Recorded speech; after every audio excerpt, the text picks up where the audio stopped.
Hi, I'm Susan Fitzell. In this video, I am going to share 2 easy to implement strategies for motivating students and teaching personal responsibility. Stay tuned.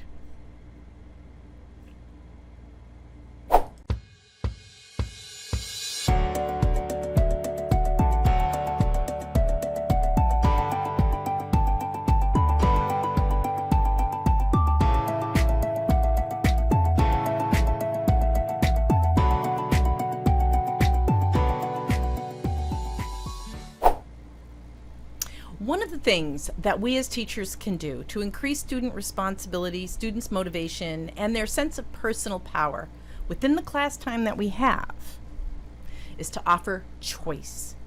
This is incredibly important, especially today where kids don't have nearly as many opportunities to be outside of school, make choices and experiences the consequences of those choices. Children just can't run down the street to the playground with their friends unsupervised the way we used to when we were young. I remember walking several blocks to the park, buying penny candy on the way to school. I had a sense of independence from a very young age. I made choices, and I had the consequences of those choices. If I spent my quarter on penny candy on the way to school, then I didn't have the money to buy the Orange Crush, on the way home from school. We also had recess twice a day, imagine that, and a break at lunch, also outside. Most of the time, if it's good weather, we were playing outside. We had unstructured time and plenty of it to learn people skills. For most students today, those choices no longer exist. In school, they're bound by rules about how to behave in class and in the halls and in the classroom. They're told where to be and when to be there and what time. Students can feel powerless in this constricted environment, and that powerlessness can have a huge negative impact on their motivation. If you've been following me for any time or read my book, Motivating Students to Choose Success, you know that I believe firmly that lack of motivation or motivation is a complete result of personal power. If a student doesn't have personal power, if they don't believe they have control over the resources and the opportunity and the ability, the capability to be successful, why would they even try, right? They've got to feel they have a control over their destiny. And sadly today, many kids don't even start thinking about that. It's not even a conscious thought. They have very little choice in most things, and they're told what to do, or they become puppets of their video games and their electronics. So even then, the choices they're making are all fictional. They're in the games. Teachers are limited in how much they can inspire and motivate individuals because of class size, time constraints, and even more rules for teachers to follow about what they can teach and how they teach it, and even when they teach it, what time of day sometimes they can teach it. So students don't have hardly any choices anymore, especially during the school day, and neither do the teachers. So how do you give students opportunities to make choices and experience the consequences of those choices when we as teachers are limited in ourselves? So I have a couple of suggestions for you. Number 1, allow students to choose how they do their work, or in the order they do their work. For example, Joyce, a teaching colleague of mine, was mandated to follow a lesson plan that dictated specific handouts for the students to complete. She had no option to switch the handout with some other assignment. This was part of the curriculum. She had to stick with it for the fidelity of the lesson plan. Students had to complete the handout, which had 10 problems to solve. So my suggestion to her was, tell them they can choose to do it in any order they choose. There's no rule that says that students have to start with number 1. There's no rule that students have to start with the the introductory sentence in an essay that they're writing. Let me tell you, as an author, I never start with the introductory sentence. I mean, that just isn't the way my brain works. So give students choices so they can be successful. You know, if they're doing the easiest problem first, they're more likely to feel successful about it and try another one. Right? You know, if you're trying the number 1 and it's too hard for you, you're probably going to give up. If you try number 2 and that's also hard for you, you may not even bother to try number 3, especially if you have a history of failure. Why would you? Right? I mean, why would you? Instead, let students choose which one to start with. You can do this with assignments that aren't numbered. You can do them in, like, answer the summary questions in the back of the book, start the essay in any order you choose, just start writing, get your thoughts out on paper first. I mean, there are many strategies for doing that still are organized by using mind mapping, by using strips of paper. I call that clustering. Several strategies have worked really well for my students in the past.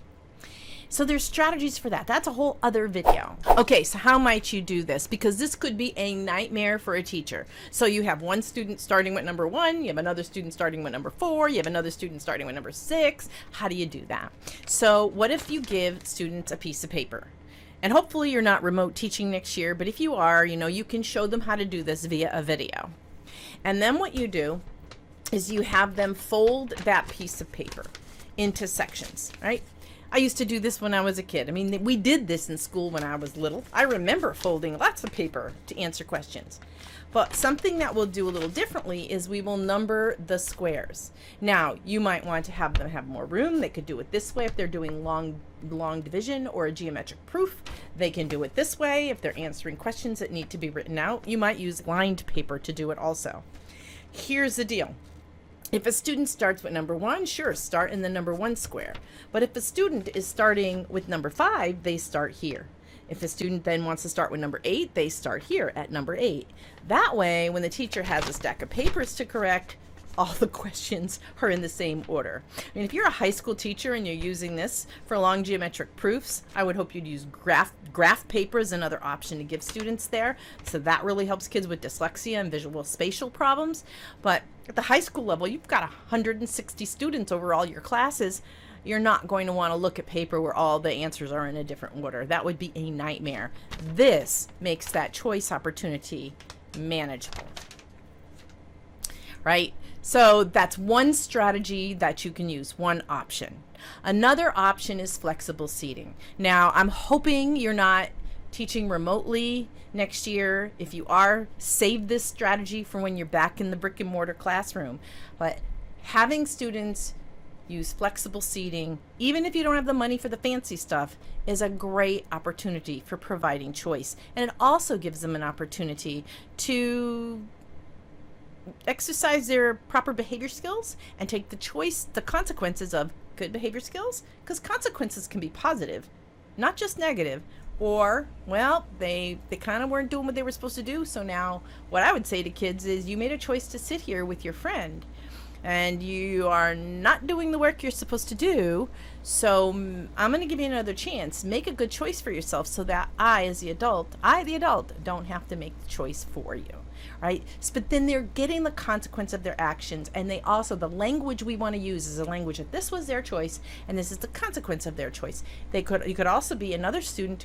You made a choice to sit next to Jenny, and the two of you work so well together, and a consequence of that was that you are doing awesome on this assignment. Notice their positive choice and give them credit for it.